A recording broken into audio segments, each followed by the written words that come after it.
Bismillahirrahmanirrahim. Alhamdulillah, salatu wassalamu ala Rasulillah wa man tabi'ahu wa mawalah. Sebagai orang yang terlibat langsung dalam aktivitas pendidikan, baik kita sebagai santri, orang tua maupun guru, penting untuk mengetahui dan memahami beberapa hal berikut. Yang pertama, kita mesti memahami bahwa pendidikan itu adalah aktivitas ibadah kita kepada Allah Subhanahu wa taala.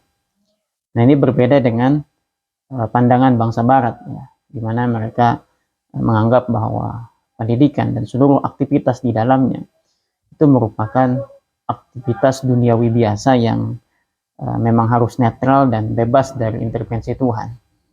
Bahkan dalam pandangan bangsa barat, Tuhan dianggap tidak memiliki otoritas untuk mengintervensi aktivitas pendidikan manusia. Nah, itu berbeda sekali lagi dengan pandangan pendidikan atau ideologi pendidikan di dalam Islam ya, di mana sekali lagi bahwa pendidikan dan seluruh aktivitas di dalamnya bagi kita itu adalah ibadah kepada Allah Subhanahu wa taala. Nah, karena pendidikan dan seluruh aktivitas di dalamnya merupakan ibadah kepada Allah, maka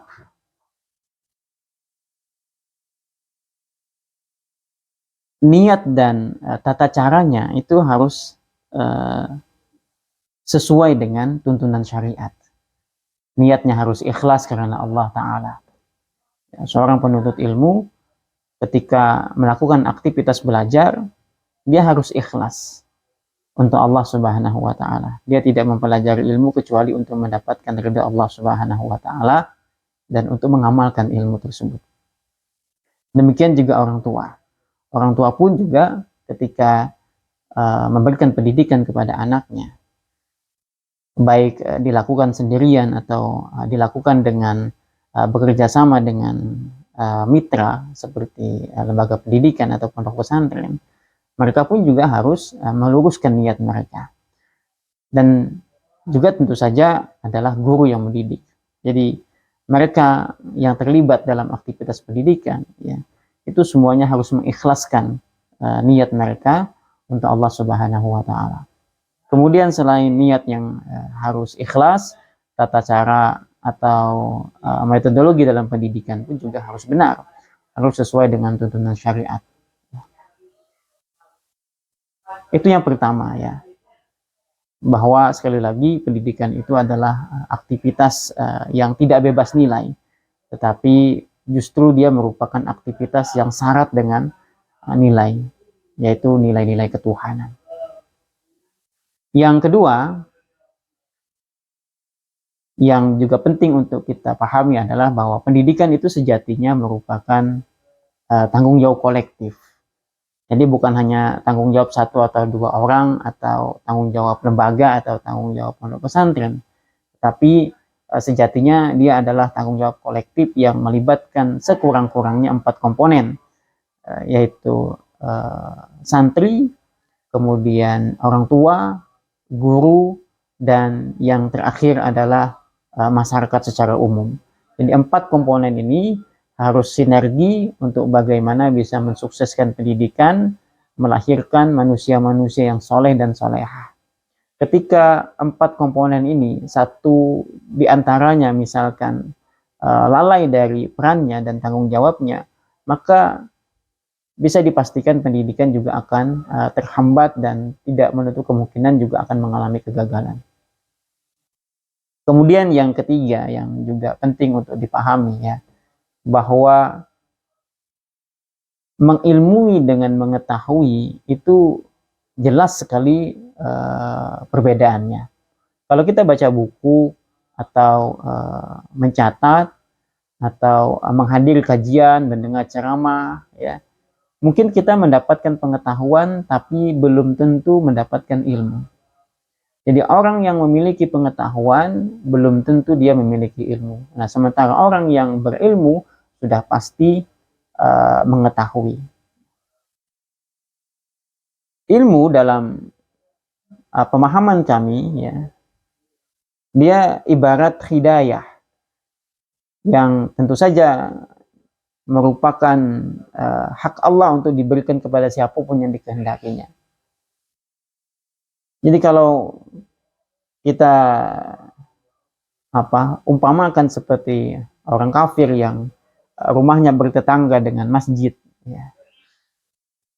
5 kali dalam sehari dia mendengar azan dari masjid yang ada di samping rumahnya. Bahkan mungkin dia juga sudah hafal lafaz azan itu karena seringnya mendengarnya. Tapi itu tidak menjamin bahwa orang kafir ini akan masuk ke dalam agama Islam meskipun dia bertetangga dengan masjid, ya.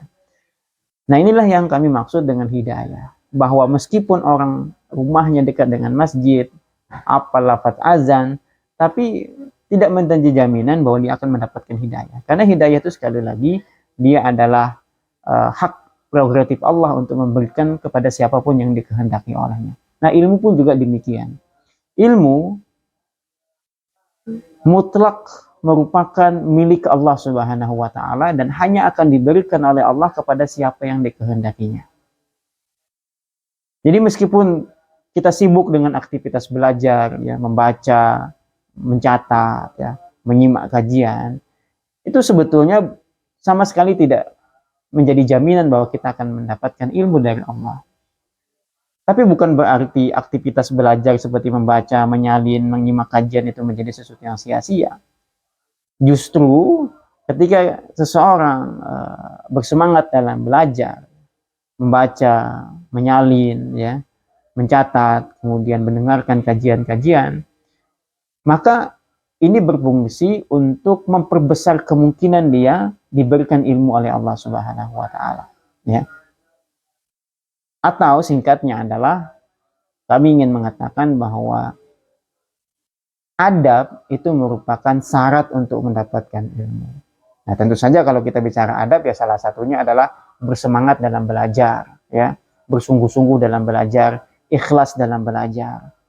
Itu diantara adab dalam aktivitas belajar mengajar, ya. Nah, adab ini merupakan syarat untuk mendapatkan ilmu. Orang yang beradab dalam aktivitas belajarnya memang juga tidak akan mendapatkan kepastian bahwa dia akan diberikan ilmu oleh Allah Subhanahu wa taala. Tetapi dengan dia menjaga adabnya, maka itu akan memperbesar kemungkinan dia diberikan ilmu oleh Allah Subhanahu wa taala. Nah, sementara orang yang tidak menjaga adabnya, maka sudah pasti dia tidak akan diberikan ilmu oleh Allah Subhanahu wa taala. Jadi Anda tinggal pilih saja. Kalau Anda menjaga adab Anda, maka adab Anda itu akan memperbesar kemungkinan untuk Allah memberikan ilmu kepada Anda. Atau Anda memilih untuk tidak menjaga adab, di mana ketika Anda tidak menjaga adab Anda, maka sudah pasti Allah tidak akan memberikan ilmu apapun kepada Anda. Wallahu a'lam bishawab.